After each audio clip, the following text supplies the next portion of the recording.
सासंग जी प्यार से कहना, धन निरंकार जी। तीन लोक नौ खंड में गुरु से बड़ा न कोई, करता करे न कर सके, गुरु चाहे सो होए। सासंग जी, गुरु समर्थ है, ये सब कुछ करने कराने वाले हैं। ये मेरा विश्वास टिक पाए कि दातार जो भी हो रहा है, आपकी कृपा से हो रहा है। आज सासंग जी इंटरनेशनल योग डे है। इसमें सासंग जी कहा है, पहला सुख निरोगी काया, हेल्थ इज वेल्थ। जब सत्संग जी हमारा स्वस्थ शरीर होता है, स्वस्थ शरीर में ही स्वस्थ मन निवास करता है। सत्संग जी, ये तन मन धन निरंकार की देन है।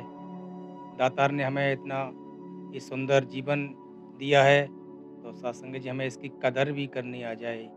ये दातार की अमानत है, इस अमानत की कदर करनी आ जाए। तो सत्संग जब हमारा शरीर स्वस्थ रहेगा, तो उससे स्वस्थ शरीर से हम सत्संग जी सेवा भी भावपूर्वक कर पाएँगे। और सत्संग जी भक्ति भी सत्संग स्वस्थ शरीर से ही होना संभव है। अगर हमारा शरीर स्वस्थ नहीं है, तो हमारा भक्ति में भी मन नहीं लगेगा। तो दातार ने जो दातें दी है हमें, ये तन मन धन, इनका सत्संग जी कदर करते हुए, दातार की अमानत समझकर इनका सत्संग जी जीवन को करना है। और ये दातार सत्संग जी जो भी करता है, भले के लिए करता है, और जो भी होता है हमारे जीवन में, वो अच्छा ही होता है। ये मेरी सोच है, मेरा आकलन है कि अगर मेरे मुताबिक नहीं हो रहा है, तो मैं उसे गलत सिद्ध कर देता हूँ। ये दातार कभी गलत करते ही नहीं हैं। गीता में भगवान श्री कृष्ण ने स्पष्ट कहा है, जो हो रहा है, अच्छा हो रहा है, और जो हुआ, वो अच्छा हुआ, जो होगा, वो भी अच्छा होगा।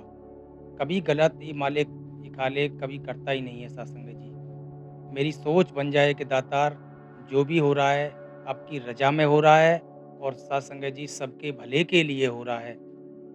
तो हर पल, हर क्षण सत्संग जी दातार का शुक्राना शुक्र करना है हमेशा। शुक्र किए जा तू मालिक का, शुक्राना ही भक्ति है, गिले शिकवे लब पर ना लाना ही भक्ति है। समय सत्संग जी कैसा भी हो, वो टल जाता है, क्योंकि सत्संग जी कोई भी जीवन में परमानेंट नहीं है। सुख और दुख ये जीवन रूपी पहलू के दो सिक्के हैं। वो सत्संग जी आते जाते रहते हैं। अगर हमेशा सुखी रहना है, तो ये दातार के चरणों में हमारी अपनी मैं को समर्पित करके वो भक्ति भाव से जीवन यापन करना है। इस संसार में सत्संग जी, कोई तन दुखी, कोई मन दुखी, कोई धन बिन फिरे उदास, और थोड़े थोड़े सब दुखी, सुखी राम का दास। जो इस मालिक का चरणों में समर्पित हो जाता है, अपनी मैं मेरी को त्याग देता है, उनका सत्संग जीवन सुख का में व्यतीत होता है। तो हमेशा इस दातार का शुक्राना करना है, और इस मालिक का ही होकर रहना है। सबके भले की कामना करनी है, ये सबका भला करो करतार, सबका सब विधि हो कल्याण। ये हमेशा मांग मांगनी है दातार के चरणों से कि सबका भला हो दातार। सबके भले में ही सत्संग जी हमारा भला छुपा हुआ है। सत्संग जी ऐसा ही दृष्टांत है कि जो होता है अच्छा होता है। एक राजा था सत्संग जी, और उनके राज्य में उनके साथ वज़ीर थे। एक समय सत्संग जी वो अपने शस्त्रागार में कुछ शस्त्रों को ठीक उचित ढंग से सेट कर रहे थे, तो भूल से सत्संग जी राजा की एक उँगली कट गई। तो सत्संग जी वज़ीर ने कहा, अच्छा हुआ। तो सत्संग जी राजा को क्रोध आया कि मेरी उँगली कट गई, और वज़ीर बोल रहा है अच्छा हुआ। तो सत्संग जी राजा इस क्रोध को सहन नहीं कर पाए। वो इस मालिक की रजा को नहीं समझ पाए कि जो भी होता है अच्छा होता है, जो दातार करता है वो अच्छे के लिए करता है। तो सत्संग जी इस भाव को न समझकर उन्होंने वजीर को नौकरी से निकाल दिया कि आज से आप मेरे राज्य में नौकरी नहीं करोगे। वो सत्संग वजीर के पद से हटा दिया। तो सत्संग जी उन्हें इस मालिक की रजा को समझकर वजीर ने खुश होकर कहा, ये भी अच्छा हुआ। तो सत्संग जी राजा बड़े परेशान कि ये कैसा इंसान है, मेरी उँगली कटी, चलो मानता हूँ दुःख मेरा था, ये नहीं समझ पाया, बोला अच्छा है, अच्छा हुआ। तो मैंने इसे अपने राज्य से इस पद से भी हटा दिया, ये नौकरी से भी निकाल दिया, अब इसकी रोज़ी-रोटी कैसे चलेगी? उसके लिए भी ये बोल रहा है कि अच्छा हुआ। तो सत्संग जी बोला, कैसा सन के इंसान है? ये राजा राजा होते हैं सत्संग जी, ये बात टल गई। तो वज़ीर अपने घर पर आ गए और सत्संग जी समय बीतता गया। राजाओं के शौक होते हैं सत्संग जी, ये शिकार वग़ैरह करना। तो एक दिन राजा शिकार पर निकले, तो वज़ीर को तो उनके पद से हटा दिया था। नहीं, राजा और वज़ीर दोनों साथ जाते थे शिकार के लिए। तो राजा ही अकेले गए, शिकार करते-करते सत्संग जी, वो रास्ता भटक गए सत्संग जी। अपने राज्य की सीमाओं को पार करके दूसरे राज्य की सीमा में प्रवेश कर गए। वहाँ सत्संग जी, रात हुई उन्हें, तो रास्ता नहीं मिला। उधर सत्संग जी जिस राज्य में प्रवेश किया था, वहाँ किसी उनको ये ऐलान था, जो भी हमारे राज्य में पहला व्यक्ति प्रवेश करेगा उसकी बलि दी जाएगी। तो सत्संग जी राजा ही सबसे पहले मिले और सभी वहाँ के नौजवान उनको अपने मालिक जो भी उनका था, उस कबीले का ठेकेदार या जो भी कबीले का मुखिया, उनके पास ले गए सत्संग जी। और जाकर सत्संग जी वो सभी उनका समय निकाला गया कि बलि कब दी जानी है। उचित समय के हिसाब से उनको स्नान कराया गया, सभी श्रृंगार किए गए। तो सत्संग जी जब बलि दी जानी थी, तो उनके मुखिया ने कहा इनके अंग चेक किए जाएँ। तो सत्संग जी राजा के सभी अंगों को चेक किया गया, तो उनकी एक उँगली कटी हुई थी। तो सत्संग जी वो उस बलि के योग्य नहीं थे, क्योंकि अंग भंग हो गया था। अंग भंग होता है, उनकी बलि नहीं दी जाती, अशुभ होता है। तो सत्संग जी राजा को निकाल दिया गया कि आपकी बलि नहीं दी जा सकती, वो छोड़ दिया। तो सत्संग जी राजा अपने राज्य में वापस आए और ये सोचते-सोचते आ रहे थे कि वज़ीर ने ये कहा था मेरी उँगली कटी थी कि अच्छा हुआ। ये बात तो समझ में आती है कि आज मुझे जीवन दान मिला। पर वज़ीर को मैंने उसके पद से हटा दिया, उसके बाद भी बोला था कि अच्छा हुआ, ये बात मेरी समझ में नहीं आई। तो सत्संग जी जब राजा घर पहुँचे, तो सबसे पहले वज़ीर को बुलाया गया। जब वज़ीर को बुलाया, तो सत्संग जी राजा के सामने पेश हुए, तो बोले वज़ीर, आपने उस दिन जो मेरी उँगली कटी थी, बोला था कि अच्छा हुआ, ये तो मेरी बात समझ में आई। आज मुझे उसकी उँगली की वजह से जीवन दान मिला है। मुझे मेरे प्राणों की रक्षा हुई है और नहीं मेरी बलि दी चढ़ गई होती। आपने आपको नौकरी से निकाला, उसके बाद भी आपने बोला कि अच्छा हुआ। ये मेरी बात बात समझ में नहीं आई। तो सत्संग जी वज़ीर ने स्पष्ट रूप में समझाया कि राजा, अगर आज आप मुझे नौकरी से नहीं निकालते, अपने वज़ीर के पद से नहीं हटाते, तो हम और आप दोनों साथ में ही जाते शिकार के लिए।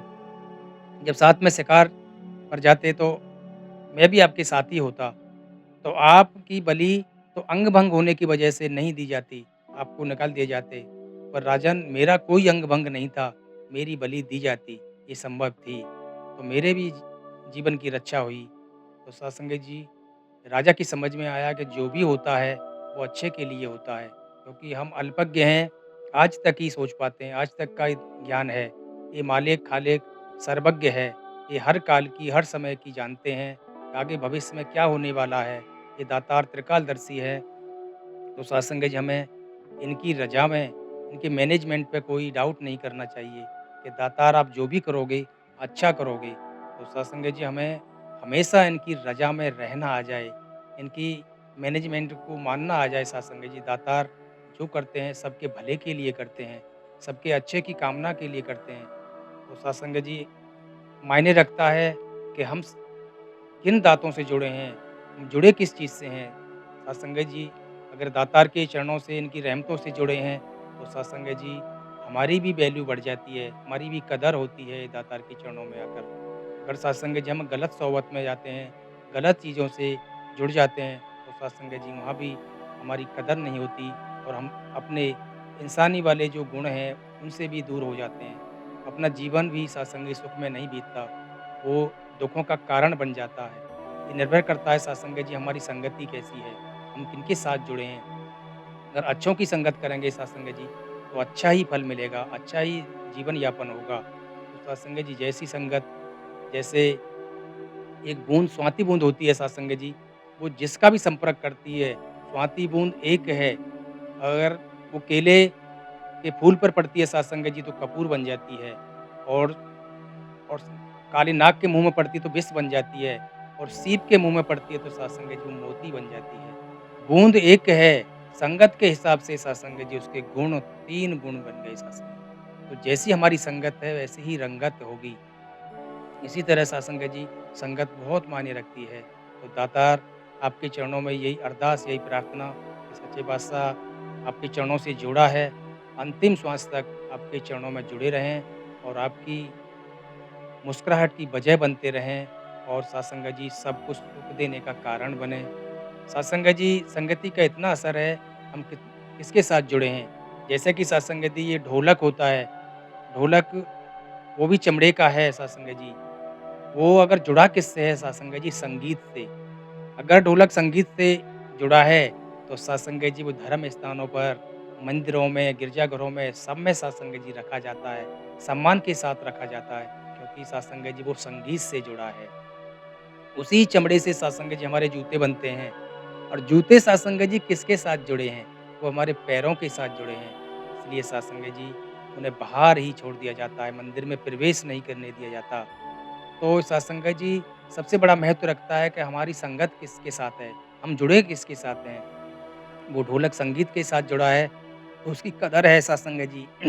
उसका मान हो रहा है, सम्मान हो रहा है। अगर जूते सत्संग जी पैरों के साथ जुड़े हैं, चमड़ा एक ही है, सिर्फ़ असर है सत्संग जी जुड़े किसके साथ हैं। तो दातार का लख-लख शुकराना कि मालिक आपने आपके चरणों से जोड़ा है, ये रमझ और समझ दी है। अंतिम श्वास तक सत्संग जी आपके चरणों से जुड़े रहें और सबके भले की कामना करते रहें। अंत में सत्संग जी सत सद्गुरु माता सुदीक्षा जी महाराज के चरणों में यही अरदास, यही विनती, यही प्रार्थना कि दातार दिया है आपने नफीस तोहफ़ा, कदर करें हम, हमें कदर दो, समझ सकें हम तुम्हें खुदाया, हमारी नज़रों को वो नज़र दो। सात संगत जी प्यार से कहना, धन निरंकार जी।